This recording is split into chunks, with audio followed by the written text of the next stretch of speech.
नमस्कार दोस्तों, कैसे हैं? आई होप आप अच्छे होंगे। मैं प्रदीप ऑनलाइन क्लासेस में आपका स्वागत करता हूं।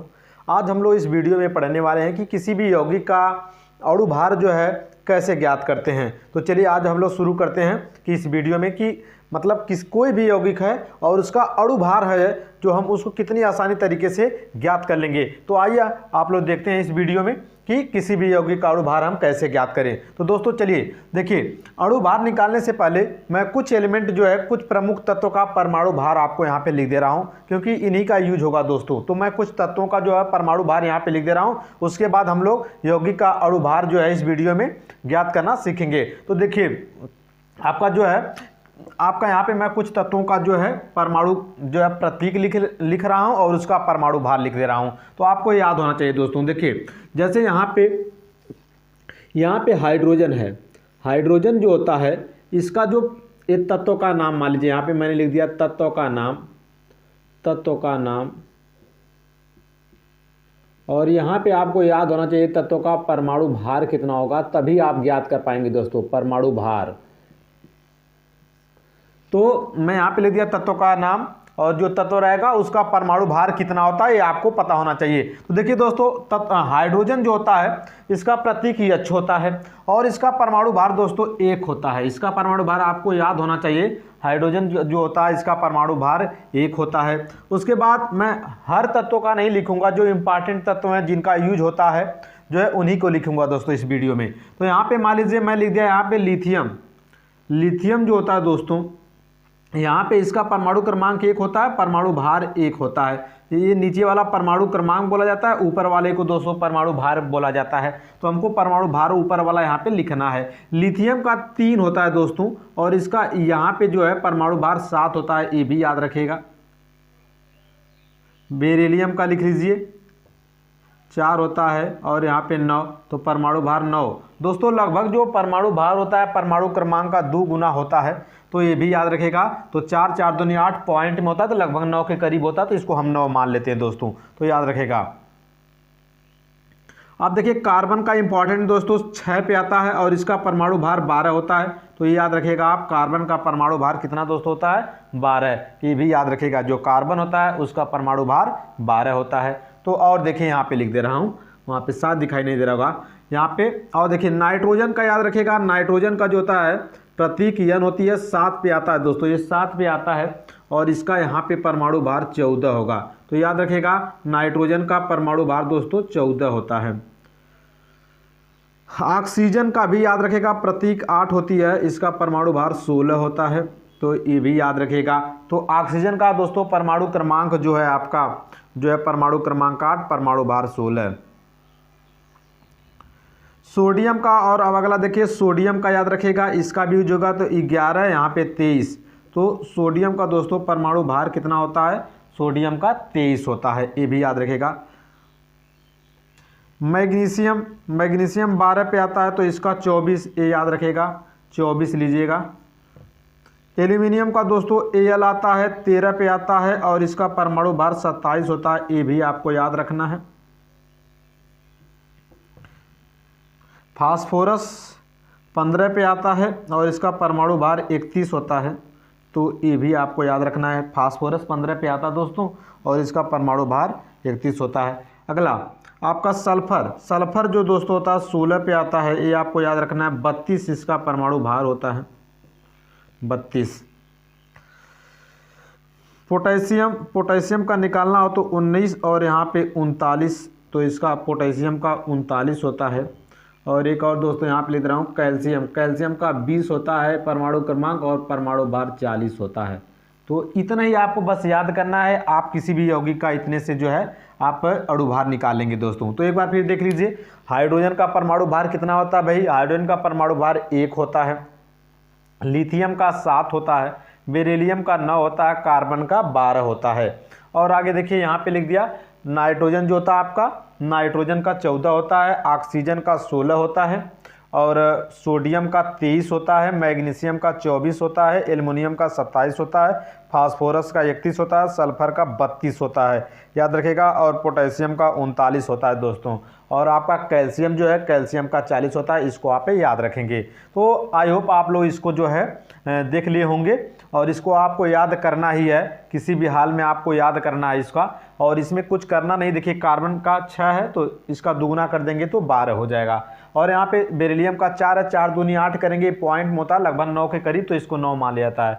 और उसी तरह इसका 3 दूनी 6 होता है, 6 पॉइंट कुछ होता है लगभग 7 करीब, तो 7 है। तो इस तरह से आपको याद रखना है। देखिए 8 और 16 हो गया, 7 14, दुगुना एकदम हो गया। तो इस तरह से आप याद कर लीजिएगा। और हम लोग अब बढ़ते हैं आगे और देखते हैं कि किसी भी यौगिक का हम अणु भार कैसे निकालेंगे दोस्तों। तो अब इसको मैं मिटाता हूं।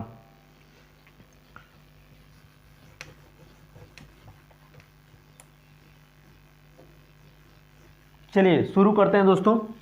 देखिए जैसे यहां पे मैं लिख दूं जल, जल का अणु भार माने इसका फार्मूला होता है H2O दोस्तों। जल का फार्मूला होता है H2O और इसी का आपसे पूछ रहा है कि अणु भार इसका क्या होगा। तो चलिए अणु भार देखते हैं कैसे निकालेंगे। अणु भार देखिए दोस्तों, यहाँ पे हमको जल का निकालना है तो यहाँ पे H2 हो गया। अभी मैंने आपको बताया था जो यहाँ पे हाइड्रोजन का 2 परमाणु आए हैं दोस्तों। हाइड्रोजन का कितने परमाणु आए हैं? 2 परमाणु आए हैं आपके।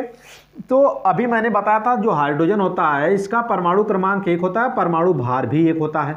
तो इसका परमाणु भार 1 होता है दोस्तों। और इसमें ऑक्सीजन आया है तो ऑक्सीजन का बताए थे 8 और यहाँ पे 16, यानी इसका परमाणु भार दोस्तों 16 होता है ऑक्सीजन का। तो आपको करना क्या है, यहाँ पे आप देखिए ध्यान से कितने हाइड्रोजन परमाणु हैं। यहाँ पे 2 हाइड्रोजन परमाणु है दोस्तों। देखिए हाइड्रोजन 2 हैं और एक हाइड्रोजन का परमाणु भार 1 होता है दोस्तों। तो 2 हाइड्रोजन का परमाणु भार तो 2 हो जाएगा। तो यहाँ पे लिख देंगे 2, डायरेक्ट 2 प्लस, देखिए एक हाइड्रोजन का परमाणु भार 1 होता है दोस्तों, तो 2 हाइड्रोजन का परमाणु भार 2 हो जाएगा। तो यहाँ पे मैंने 2 लिख दिया। जब एक तत्व का हो जाएगा दोस्तों यहाँ पे तो प्लस का निशान लिख देंगे और अगले वाले तत्व का परमाणु भार लिखेंगे। यहाँ पे ऑक्सीजन परमाणु सिर्फ 1 आया है दोस्तों, और ऑक्सीजन परमाणु 1 आया है तो इसका परमाणु भार 16 होता है। तो आप यहाँ पे 16 लिख देंगे दोस्तों, ये आपका हो जाएगा 18। तो याद रखिएगा कि जल जो होता है इसका अणु भार दोस्तों होता है 18। तो इसको आपको याद रखना है कि जल का 18 हो गया। अब अगला देखिए, जैसे मैं यहाँ पे लिखूँ NaCl, यहाँ पे नमक का फार्मूला है दोस्तों। नमक का फार्मूला होता है NaCl, सोडियम क्लोराइड इसका रासायनिक नाम होता है। और शायद मैं वीडियो में क्लोरीन का नहीं लिखा था, तो क्लोरीन का याद रखिए। यहाँ पे क्लोरीन का जो होता है 17 परमाणु क्रमांक होता है और 35.5 इसका परमाणु भार होता है। ये भी याद रखिएगा क्लोरीन का, तो उसमें नहीं शायद लिखा था। यहाँ पे NaCl हो गया। NaCl Na का दोस्तों मैंने बताया था 23 होता है परमाणु भार, तो यहाँ पे लिखेंगे 23। और देखिए Na यही तो था, Na 11 परमाणु क्रमांक होता है, परमाणु भार 23 होता है, तो आपको यही वाला लेना है सोडियम का।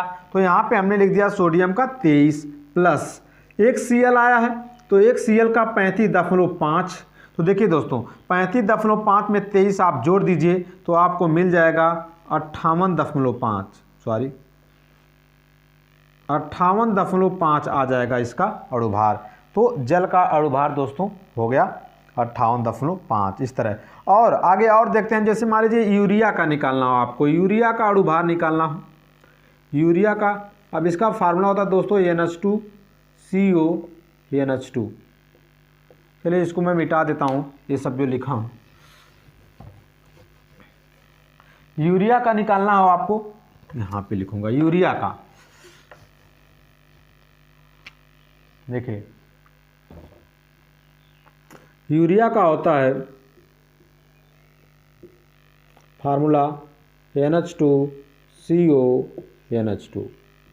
यूरिया का आपको निकालना है दोस्तों अणु भार। आप निकालेंगे कैसे, देखिए यहाँ पे नाइट्रोजन कितना है, पहले यहाँ पे देखिए नाइट्रोजन 1 है, तो एक नाइट्रोजन का परमाणु भार दोस्तों आपको पता है एक नाइट्रोजन का होता है 14। तो यहाँ पे लिखिए 14 प्लस यहाँ पे हाइड्रोजन कितने परमाणु हैं दोस्तों, 2 हाइड्रोजन आया है और एक हाइड्रोजन का परमाणु भार 1 होता है, तो 2 हाइड्रोजन का दोस्तों 2 हो जाएगा। तो यहाँ पे लिख दीजिएगा 2 प्लस यहाँ पे कार्बन आया दोस्तों, कार्बन का 12 होता है, तो यहाँ पे 12 हो गया, ये लिखवाए थे। और यहाँ पे ऑक्सीजन 1 परमाणु आया है तो एक ऑक्सीजन का 16 होता है, ये भी लिखवाए थे। और यहाँ पे नाइट्रोजन फिर से आ गया तो यहाँ पे 14 हो जाएगा।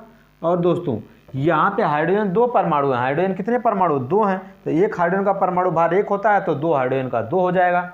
तो आप यहाँ पे 2 लिख दीजिए। अब सबको जोड़ लीजिए दोस्तों, देखिए कितना आ रहा है, यही आपका आंसर हो जाएगा। ये देखिए 14 और 2 16 प्लस अब यहाँ पे 6 2 8 और 1 1 2 28 और ये 16। अब ये आपका हो जाएगा 16 16 32 प्लस 28, ये हो जाएगा दोस्तों आपका 60 हो जाएगा। कितना हो जाएगा? 60 आपका हो जाएगा। इस तरह से यूरिया का भी हो गया। तो आगे हम देखते हैं, जैसे सल्फ्यूरिक एसिड तेजाब जिसे बोलते हैं, सल्फ्यूरिक एसिड का निकालना हो, सल्फ्यूरिक अम्ल, सल्फ्यूरिक अम्ल का फार्मूला होता है दोस्तों H2SO4। इसका निकालना हो हमको तो क्या करेंगे? देखिए यहाँ पे हाइड्रोजन परमाणु कितना है, देखेंगे जो आपका H2SO4 है दोस्तों, यहाँ पे हाइड्रोजन परमाणु 2 है, यहाँ पे 2 हाइड्रोजन परमाणु है दोस्तों, और एक हाइड्रोजन परमाणु का जो होता है परमाणु भार आपका 1 होता है।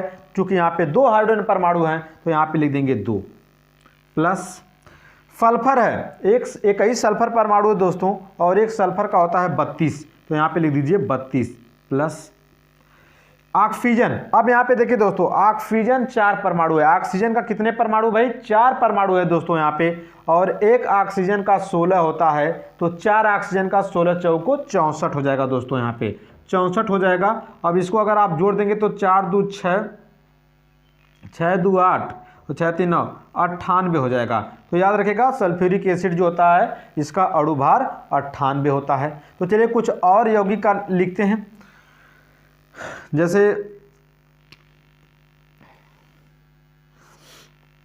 नाइट्रिक अम्ल का अगर हम निकालें, जैसे नाइट्रिक अम्ल का अगर निकालना हो, नाइट्रिक अम्ल का फार्मूला होता है दोस्तों HNO3। अगर इसका निकालना हो आपको तो आप क्या करेंगे? यहाँ पे हाइड्रोजन परमाणु एक ही है दोस्तों, तो आप ले दीजिए 1, क्योंकि एक हाइड्रोजन का जो परमाणु भार होता है वो 1 होता है। और यहाँ पे अब आ गया नाइट्रोजन, अब प्लस का निशान लगा देंगे, नाइट्रोजन एक नाइट्रोजन है तो यहाँ पे हो जाएगा 14 और यहाँ पे प्लस। अब देखिए यहाँ पे कितने हैं ऑक्सीजन परमाणु, तो आप कहेंगे यहाँ पे तो 3 ऑक्सीजन परमाणु हैं, और एक ऑक्सीजन का 16 होता है दोस्तों परमाणु भार। तो बताइए 3 का कितना हो जाएगा? 16 3 48 हो जाएगा। तो यहाँ पे आप लिख देंगे 48। अब इसी को ऐड कर दीजिए, देखिए 8 4 12 और 1 13 और 4 1 5 1 6 63 होता है। तो नाइट्रिक अम्ल का जो अणुभार है दोस्तों वो 63 हो जाएगा। तो चलिए आगे कुछ और भी देखते हैं, जैसे हम कहते हैं यहाँ पे बूझा चूना का निकालना हो दोस्तों, बूझा चूना, इसका फार्मूला पहले आपको याद होना चाहिए। बूझा चूना का फार्मूला दोस्तों होता है CaOH का ट्वाइस, CaOH का ट्वाइस होता है बूझा चूने का फार्मूला दोस्तों। बूझा चूना का फार्मूला होता है CaOH का ट्वाइस। अब यहाँ पे देखेंगे कैल्शियम है, तो कैल्शियम जो होता है इसका परमाणु भार जो होता है 40 होता है। यहाँ पे एक ही कैल्शियम है, यहाँ पे लिखिए 40 प्लस, कैल्शियम का 40 प्लस। अब इसमें समझने वाली बात है दोस्तों, देखिए OH का ट्वाइस का मतलब ये हुआ कि अंदर ऑक्सीजन 1 है, इसमें 2 का गुणा हो रहा है दोस्तों, और अंदर हाइड्रोजन है तो इसमें 2 का गुणा हो रहा है, मतलब 2 ऑक्सीजन भी हो गया और 2 हाइड्रोजन भी हो गया यहाँ पे। इसका मतलब यही है, अगर कोई तत्व इस तरह अगर ब्रैकेट में लिखा है, जैसे मान लीजिए यहाँ पे OH है, यहाँ पे 2 लिख गया, तो इसका मतलब ऑक्सीजन 2 हो गया और आपका हाइड्रोजन भी 2 हो गया। अगर यहीं पे आपका 3 लिख देते तो यहाँ पे O आपका 3 हो गया, ऑक्सीजन भी 3 परमाणु और हाइड्रोजन भी 3 परमाणु हो गया। तो ये याद रखिएगा आप लोग। तो यहाँ पे ऑक्सीजन 2 है, तो आप जानते हैं एक ऑक्सीजन का 16 होता है, तो 2 का 32 हो जाएगा दोस्तों। तो यहाँ पे हो गया 32 प्लस हाइड्रोजन 2 है, और एक हाइड्रोजन का परमाणु भार आप जैसा कि जानते हैं 1 होता है, तो 2 का कितना हो जाएगा? तो 2 का आपका 2 हो जाएगा। अब इसको जोड़ लीजिए, 40 50 60 70 74 हो जाएगा यहाँ पे इसका। तो इस तरह से बूझा चूना का हो गया, ठीक है ना दोस्तों। तो मैं जैसा कि आपको इतने जो कंपाउंड था सबका लिख के बताया कि कैसे क्या होता है। एक कंपाउंड और लिख लेते हैं, और इसी तरह सारे कंपाउंड का आप जो है बहुत आसानी तरीके से निकाल सकते हैं अगर आपको परमाणु भार याद रहा तो। और देखिए जैसे यहाँ पे मैं लिखूँ एल्यूमिनियम हाइड्रोक्साइड, एल्यूमिनियम